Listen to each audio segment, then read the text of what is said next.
dia, Eliana.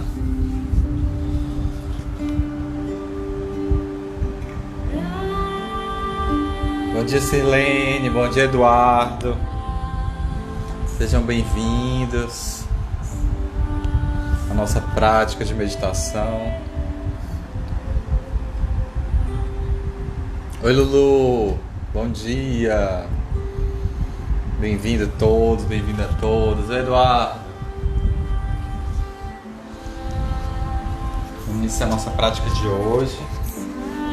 Como vocês bem estão ouvindo, a gente vai iniciar a nossa prática entoando o mantra Ramadasa-se-soham. Então, quando a gente entra esse mantra, a gente pensa na conexão entre todos os nossos centros energéticos, desde o chakra base, lá na base do períneo, até o nosso alto da cabeça. São mantras de cura, um mantra poderoso, de reequilíbrio das energias. Imagina também que quando você restabelece a sua energia, você espalha essa energia para todos os outros seres. Então você entoa Ramadasa-se-soham, imaginando que essa energia flui pela sua coluna, sai pelo alto da cabeça, emanando essa energia de cura para todos os seres. Todos nós estaremos em conexão a partir desse momento, a partir da emanação desse mantra. Tá bom? Então, Ra, lá na base do períneo. Rama, aqui, logo abaixo do umbigo. Da, aqui no plexo solar. Sa, duas vezes aqui no peito. Sei, aqui no chakra laríngeo. Sou, aqui entre os olhos, entre as sobrancelhas. Ram, aqui em cima, no alto da cabeça. A gente traz os braços aqui, as palmas das mãos voltadas para cima. Apoia os braços sobre o tronco e vamos entoar o mantra. Alguns minutos. E vai fazendo essa imagem, sabe? Traz essa imagem do mantra e dessa energia seguindo pela sua coluna, chegando até o alto da cabeça, numa linda flor de lótus no alto da cabeça.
vai iniciar a nossa leitura de hoje. A gente está lendo o livro Quando Tudo Se Desfaz, de Pema Chodron. Então, todos os dias a gente tem feito essa leitura. A gente está no capítulo 6, não? A gente está no capítulo 9. A gente está no capítulo 9. A página é a 62. A gente parou aqui.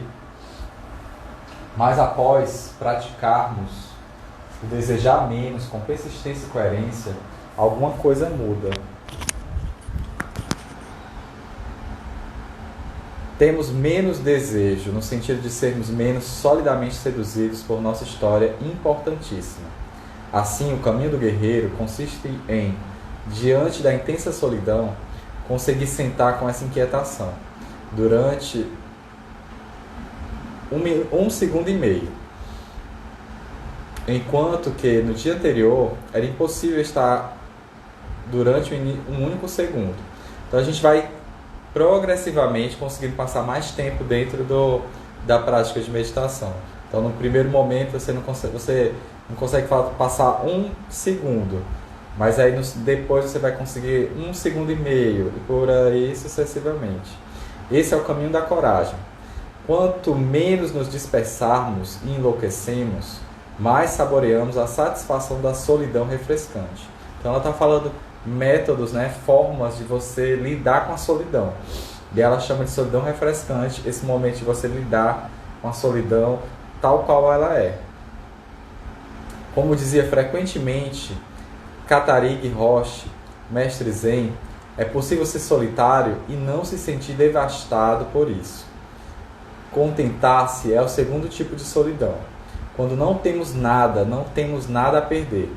Nada temos a perder a não ser nosso forte condicionamento para achar que temos muito a perder. Essa sensação tem suas raízes no medo. Medo da solidão, da mudança, de tudo que não pode ser solucionado, da não existência. A esperança de evitar esses sentimentos e o medo de não consegui-lo tornam-se nossos pontos de referência. Então, o medo de estar só, o medo da solidão é um obstáculo que a gente precisa enfrentar.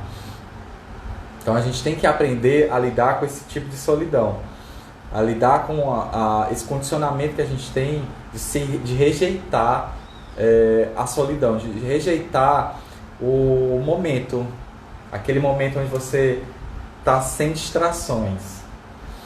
Se desenharmos uma linha vertical no centro de uma página, saberemos quem somos se estivermos do lado direito ou do lado esquerdo. Mas ficamos sem saber quem somos quando não nos posicionamos em nenhum dos lados. Então simplesmente não sabemos o que fazer. Simplesmente não sabemos. Não temos um ponto de referência, uma mão para segurar. Nesse momento podemos nos apavorar ou nos aquietar. Contentamento é sinônimo de solidão tranquila, de acomodar-se na solidão refrescante. Desistir de acreditar que somos capazes de fugir de nossa solidão não vai nos trazer algum tipo de felicidade, alegria, bem-estar, coragem ou força duradouras. Normalmente precisamos desistir dessa crença 1 bilhão de vezes, mais uma vez fazendo amizade com nossos sobressaltos e medos, repetindo a mesma coisa milhões de vezes, conscientemente. Então, sem que saibamos como, alguma coisa começa a mudar. Podemos ser simplesmente solitários, sem alternativas, satisfeitos por estarmos exatamente ali, na qualidade e textura do que está acontecendo. Esse é o contentamento. Está satisfeito, está feliz, está absolutamente pleno diante das situações como elas se apresentam. Então, quando você está num momento de solidão, aproveita, sabe? Traz isso como uma forma de você perceber aquilo que você possui, aquilo que você tem, que vai além das distrações, além do que está externo, sem dependências, exatamente assim como é. Encarar o estado natural das coisas, o estado natural da sua mente, encarar o estado natural do seu corpo, da situação como ela se apresenta. Evitar a atividade desnecessária é o terceiro tipo de solidão. Quando estamos solitários de um modo intenso, procuramos algo que nos salve, procuramos uma saída, as atividades desnecessárias que a gente falou ontem. Temos esse desagradável sentimento que chamamos de solidão.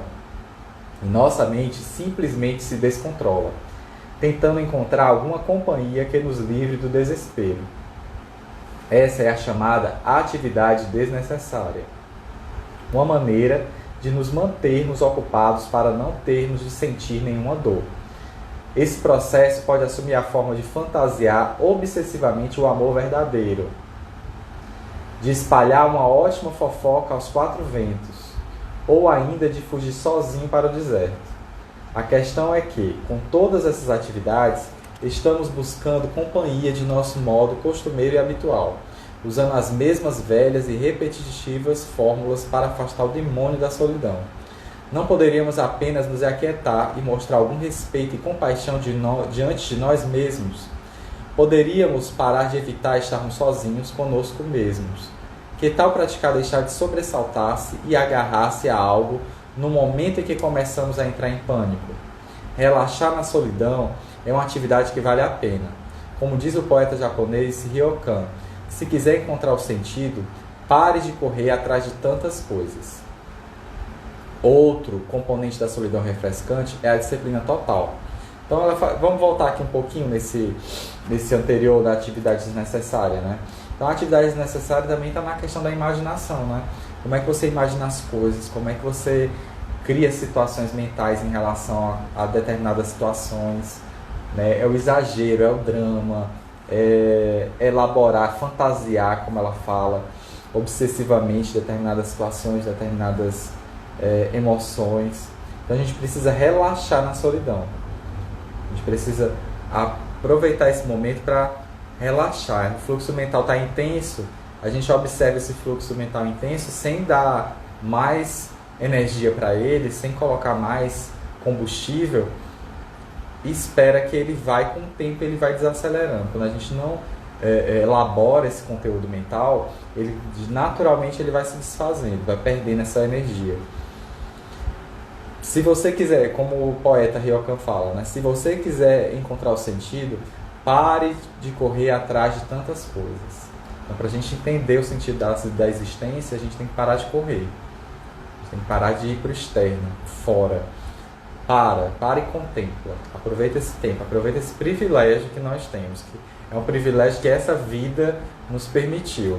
Talvez em outra existência a gente não vai ter essa oportunidade de estar fazendo essa reflexão, de estar fazendo essas leituras, de estar parando para meditar. Então, aproveita esse momento, aproveita o aqui e o agora. Né? Nem todas as existências, nem todos os seres humanos tem essa oportunidade, porque para a gente ter essa oportunidade, olha quanta coisa nós precisamos. No caso aqui, né, que a gente está fazendo uma mediação através da internet, através de equipamentos eletrônicos. Mas imagine a partir dessa situação. Você tem um lugar confortável para fazer a meditação, você tem um equipamento eletrônico para isso, tem internet, tem água, comida, tem toda uma situação favorável para você praticar. Aí é que tá, você deve praticar. Aproveita esse estado, sabe? Aproveita essa oportunidade de prática. Isso foi um mérito que você gerou, várias questões que você teve ao longo dessa vida e de outras existências para estar aqui nessa situação. Então, se essa situação é favorável, é porque você tem essas condições. Aproveita. Outro componente da solidão refrescante é a disciplina total. A gente falou um pouco sobre a disciplina total ontem, que relaciona-se com estarmos dispostos a voltar a cada momento, a simplesmente voltar com suavidade para o momento presente. Essa é a solidão como disciplina total. Estamos dispostos a sentar quietos, apenas estando ali sozinhos. Não precisamos cultivar especificamente esse tipo de solidão. Podemos apenas sentar quietos o bastante para perceber como as coisas realmente são. Somos fundamentalmente sós, e não há nada em lugar algum em que possamos nos agarrar. Além do mais, isso não é um problema. Na verdade, isso nos permite finalmente descobrir uma maneira de ser totalmente desconstruída. Nossas premissas habituais, todos os nossos conceitos sobre como as coisas são, impedem-nos de ter uma visão nova e aberta. Dizemos, sim, eu sei, mas não sabemos. Em última análise, não sabemos nada. Não existe certeza sobre coisa alguma. Essa verdade fundamental causa dor e queremos fugir dela. Entretanto, voltar para algo tão familiar quanto a solidão e relaxar nela representa um bom exercício para perceber a profundidade das situações mal resolvidas de nossa vida. Estamos nos enganando quando fugimos da ambiguidade da solidão. Então a disciplina é fundamental. Os momentos que você reserva para praticar, estar sozinho, estar nesse estado de solidão, né? Quando a gente passa um período em meditação, é um momento de você praticar a solidão, refrescante. Então, reserve esse tempo para se cuidar, para si mesmo.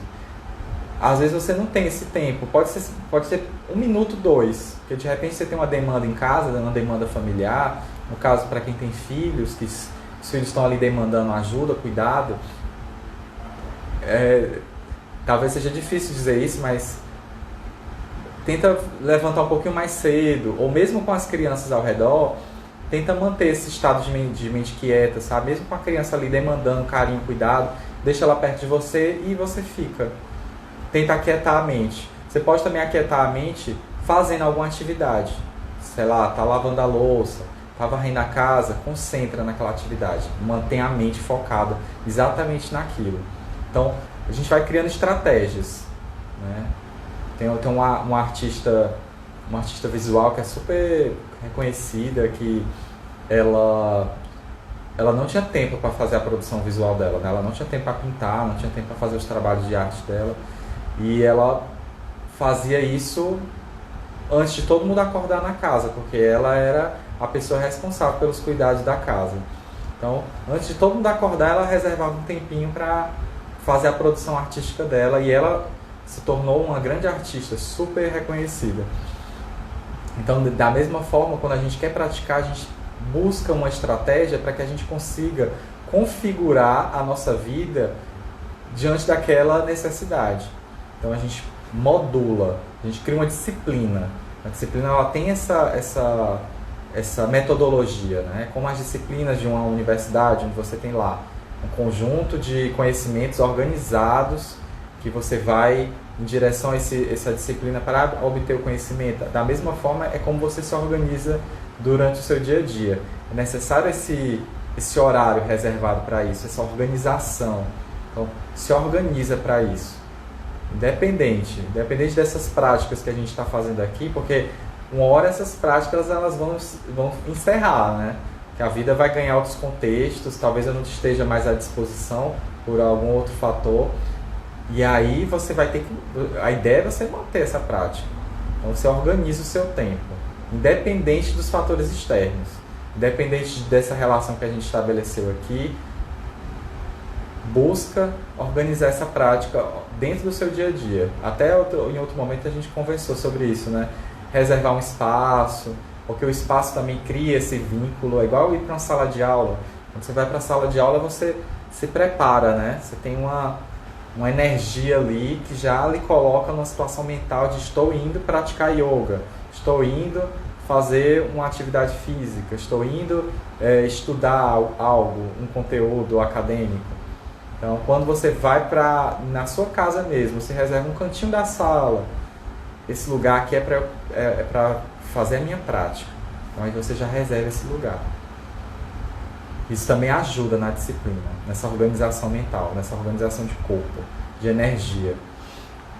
Mas assim, a estratégia é das mais variadas, sabe? Não é uma estratégia única e fixa, até porque somos pessoas diferentes, temos tempos diferentes, corpos diferentes, necessidades diferentes, histórias de vida completamente diferentes. Então você vai adaptar esses ensinamentos ao seu histórico, à sua necessidade, percebendo de que forma isso lhe traz benefício. E no yoga, se não está lhe trazendo benefício, não faça. O yoga é completamente experimental, não tem nenhuma obrigação aqui. Você faz, pratica, percebe, beneficiou, ok, volta e faz de novo. Ou então, às vezes você demanda um tempo para perceber se aquilo realmente está fazendo benefício, e não, então você experimenta. Eu recomendo que você experimente pelo menos por 20 dias, para ver se realmente aquilo vai lhe trazer benefício ou não.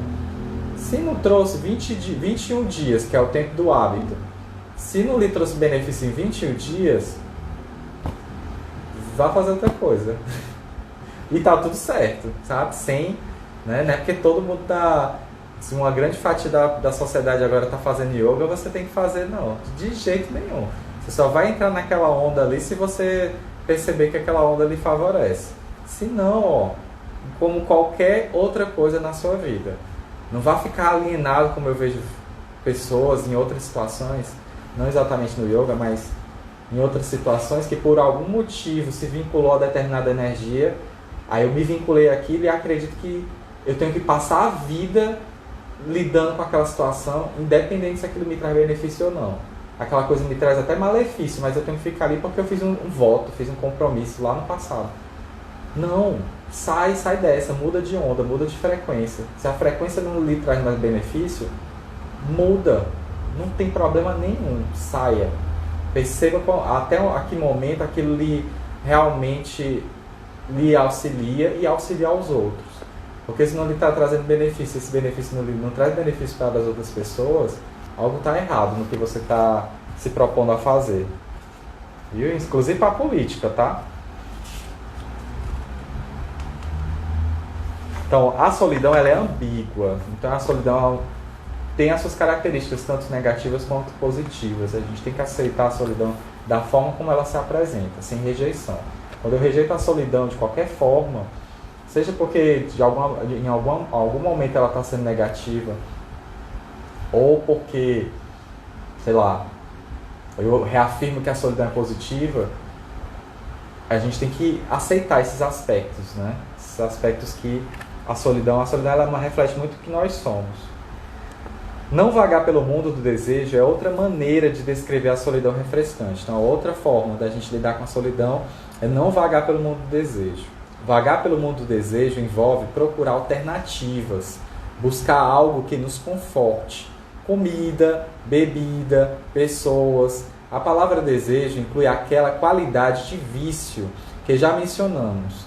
Nossa tendência a nos apegarmos a algo porque queremos encontrar uma maneira de deixar tudo bem. Isso decorre de nunca termos crescido. Ainda queremos ir para casa, abrir a geladeira e encontrá-la cheia de nossas guloseimas favoritas. Quando a situação fica difícil, queremos gritar: "Mamãe!" À medida que continuamos no caminho, porém, deixamos nossa casa e nos tornamos desabrigados. Não vagar pelo mundo do desejo tem a ver com relacionar-se diretamente com as situações, de modo como são. A solidão não é um problema, não é algo que precisa ser resolvido. E o mesmo é verdadeiro para qualquer outra experiência que possamos ter. Então, qualquer outra experiência que a gente possa ter não é um problema. Qualquer outra. Então, o medo não é um problema, a solidão não é um problema, a tristeza não é um problema, a alegria não é um problema.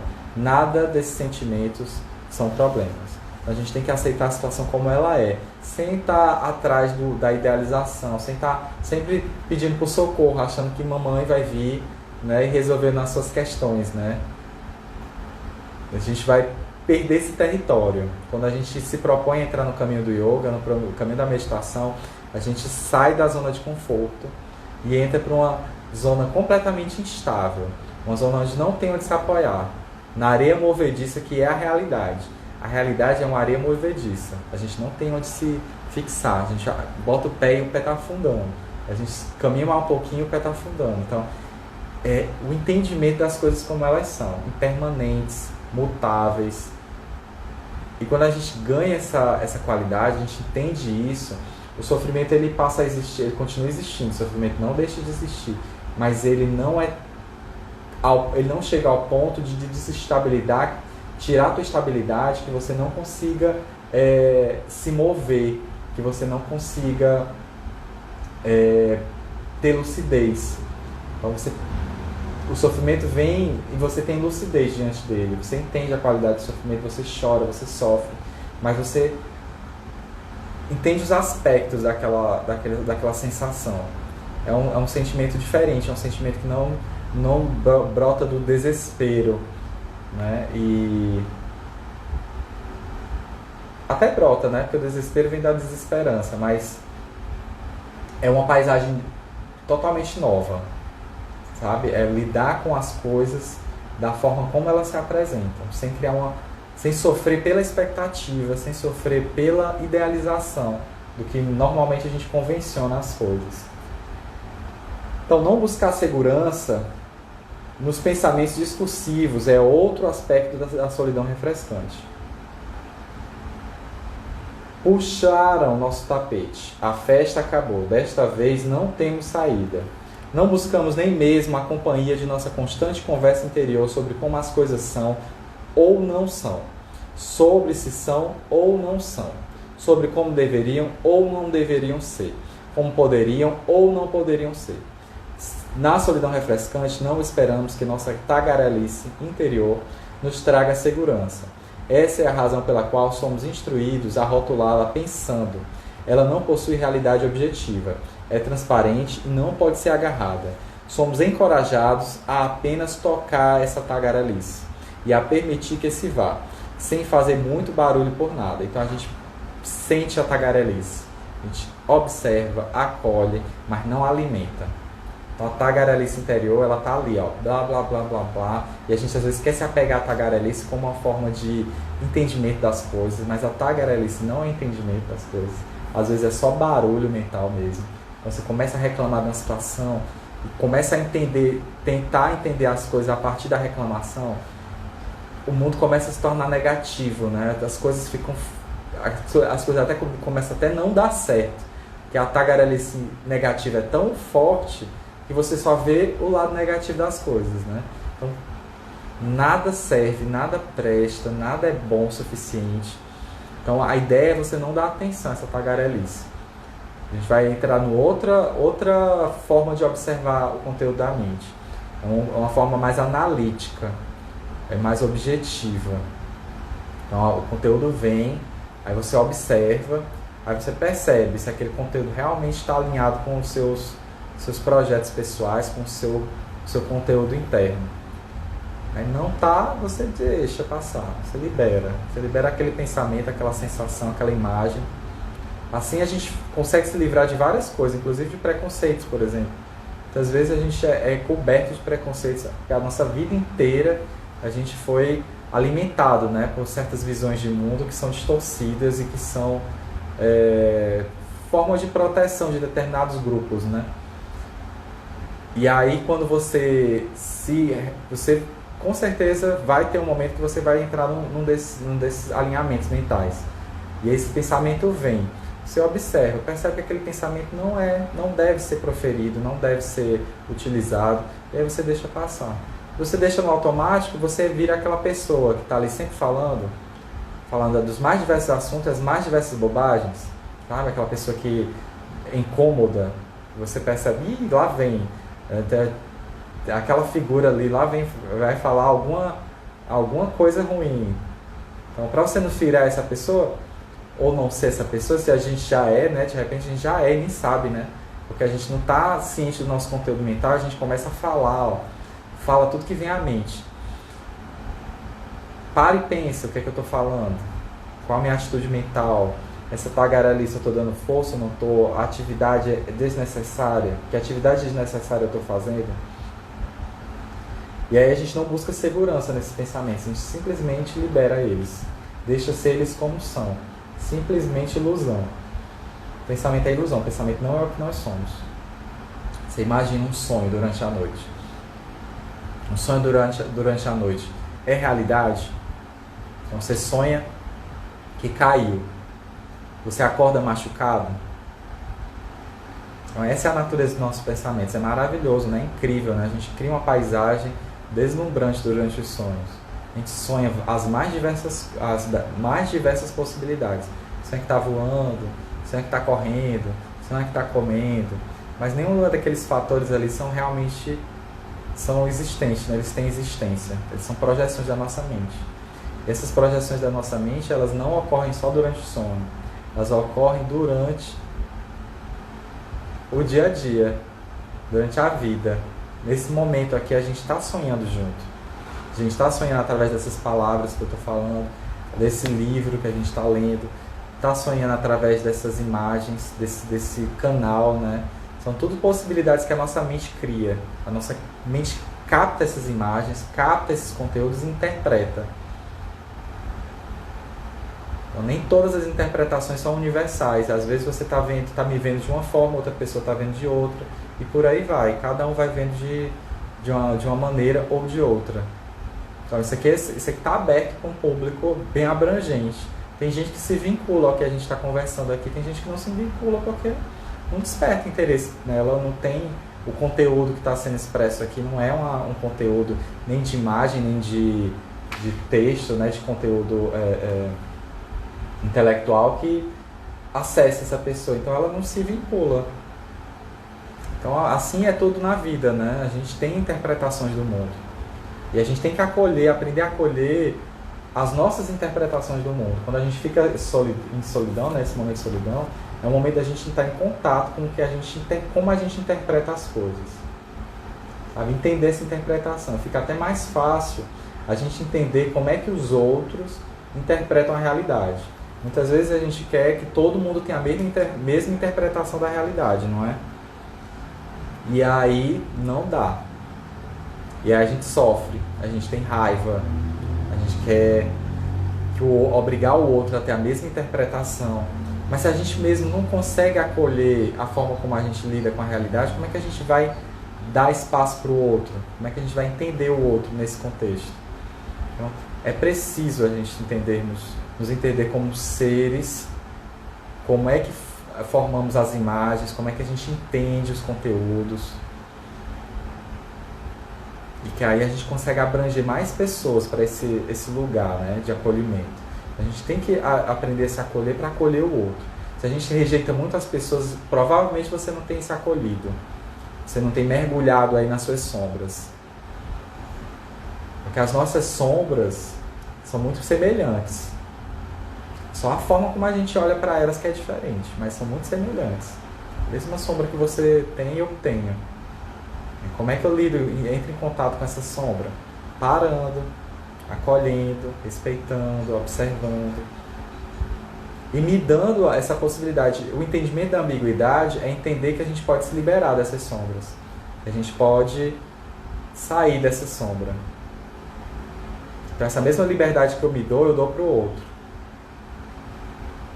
Então quando você está se dando a liberdade de sair da sombra, você vai entender também que os outros têm essa possibilidade. Todos nós temos a capacidade imanente, inata, de nos iluminarmos, de trazer essa lucidez. Quando vier a lucidez, as sombras vão se dissipar.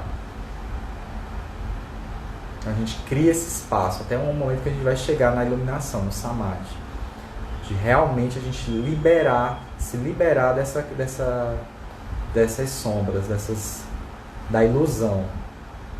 Liberando a ilusão, a gente vai ter um entendimento muito mais profundo da realidade, do que é o nosso propósito. Então, a solidão nos permite olhar honestamente e sem agressão para a nossa própria mente. Gradualmente podemos deixar de lado nossos ideais sobre quem achamos que deveríamos ser, quem achamos que queríamos ser, ou quem achamos que os outros acham que queríamos ou deveríamos ser. Muitas vezes tem isso, né? A gente está muito ou preso numa expectativa própria do que é que a gente deve ser. A gente fica muito preso ali. A gente fica se moldando a todo momento para agradar os outros.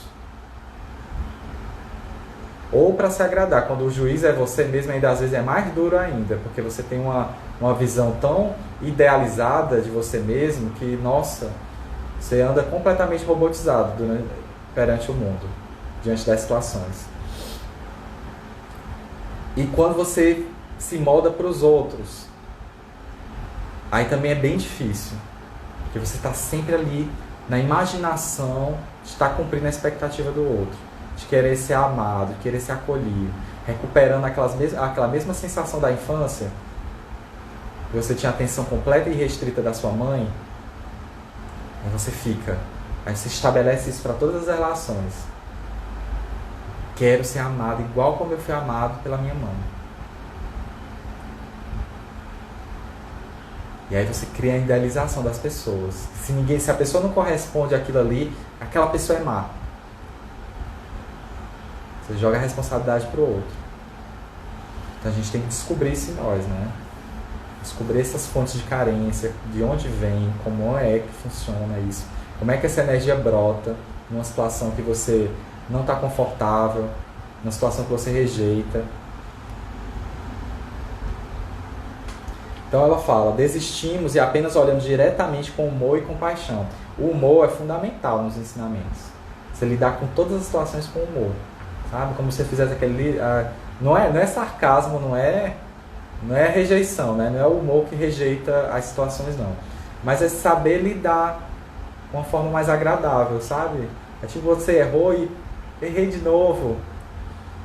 Abre um sorriso pro erro. Abre um sorriso para as dificuldades, para aqueles comportamentos que a gente ainda está aprendendo a lidar, a gente descobriu agora, muitos de nós descobriu agora que tem esse tipo de pensamento. Ciúme. Sorri pro ciúme. Olha aí, tô com ciúme. Sorria pro ciúme. E aí você vai descobrindo essas facetas e vai aprendendo a lidar com esses sentimentos. Não é rejeitando eles, porque eles vão aparecer independente da reação que você tiver. Independente dessa prática que a gente está fazendo, a gente não vai deixar de ter esses sentimentos. Os sentimentos vão vir. A forma que a gente vai lidar é que vai ser uma grande chave de mudança.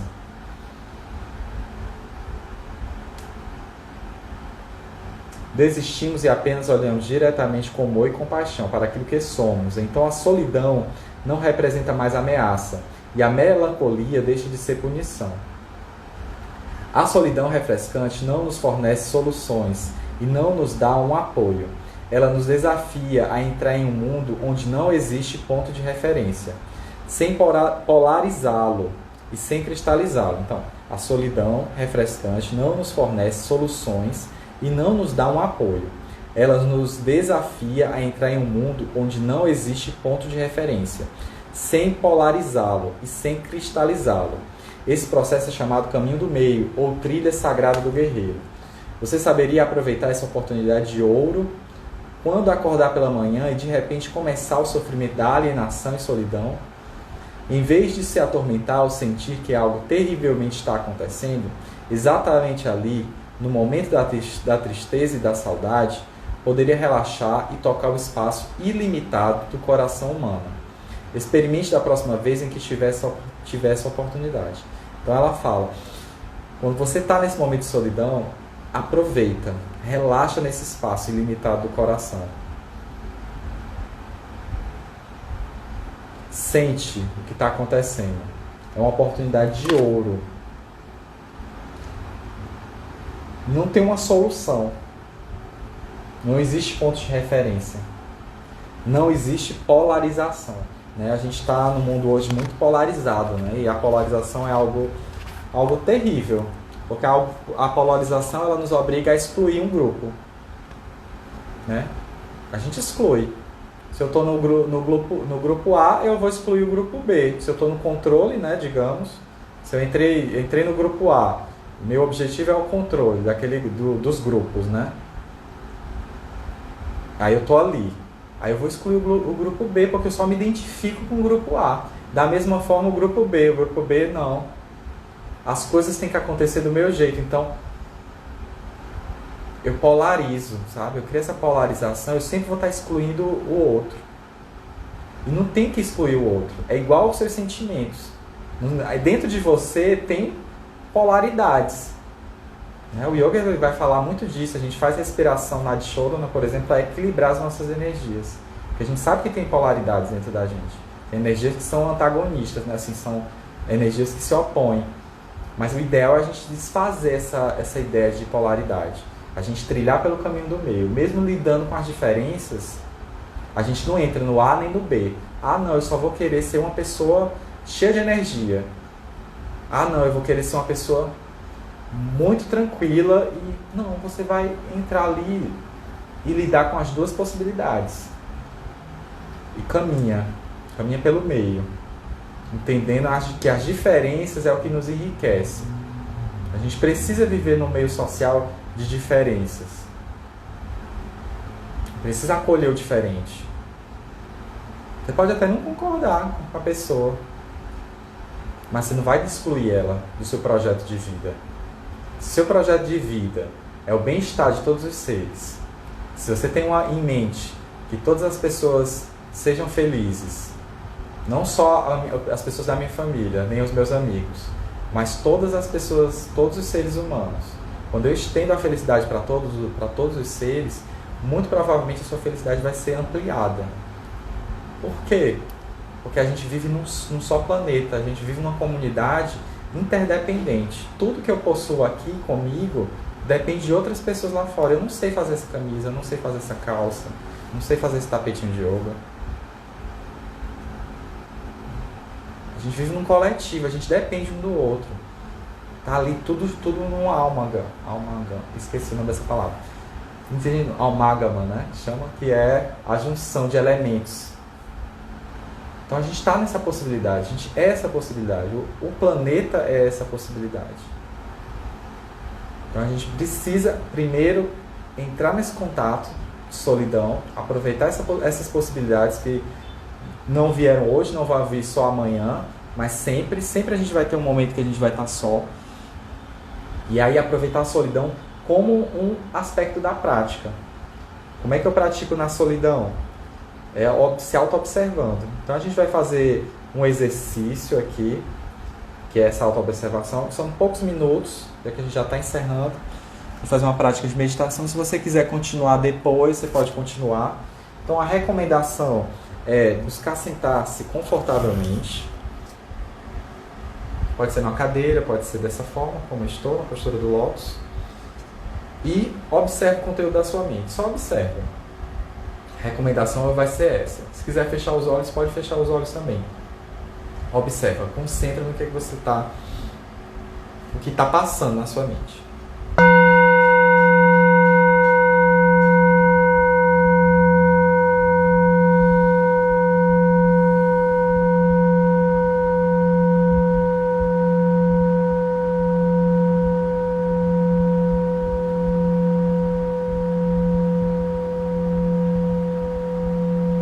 Procura não se fixar em nenhum pensamento. Observe o início, o meio e o fim de cada pensamento. Relaxa na possibilidade deles serem como são, sem criar nenhuma narrativa. Só observe.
Observa a sua respiração,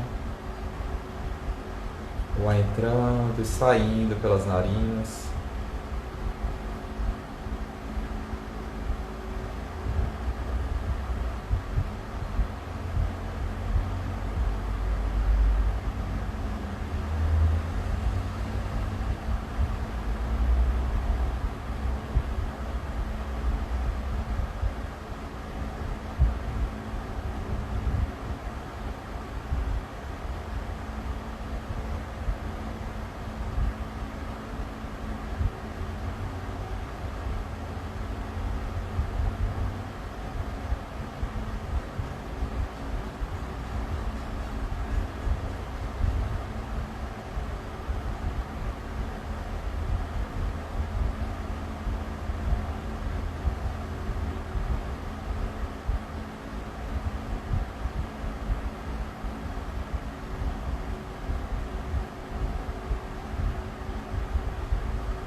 Pensamento que vier, você rotula, pensando.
Agradecemos por mais esse dia, por mais essa oportunidade vivida e nos saudamos.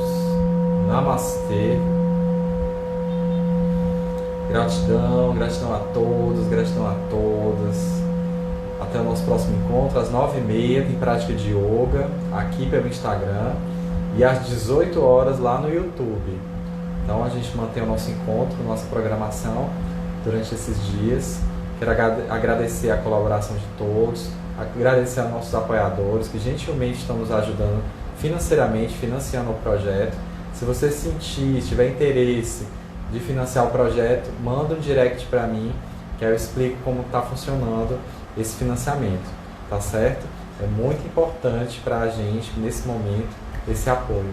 Agradeço também às pessoas que estão divulgando o trabalho, que estão marcando no seu Instagram ou em outras plataformas. Se você puder curtir, compartilhar os nossos vídeos, fazer comentários, também ajuda, porque a plataforma entende que quanto mais interação, mais outras pessoas podem ter interesse naquele conteúdo. Valeu, Jô, Samuel, Sirlene, Eliana, gratidão, amadas, Andréa, valeu, gente, Sandra, valeu, gente, valeu, Andréa, até mais. E eu sem óculos não estou enxergando direito. Valeu, gente, um bom dia, até 9h.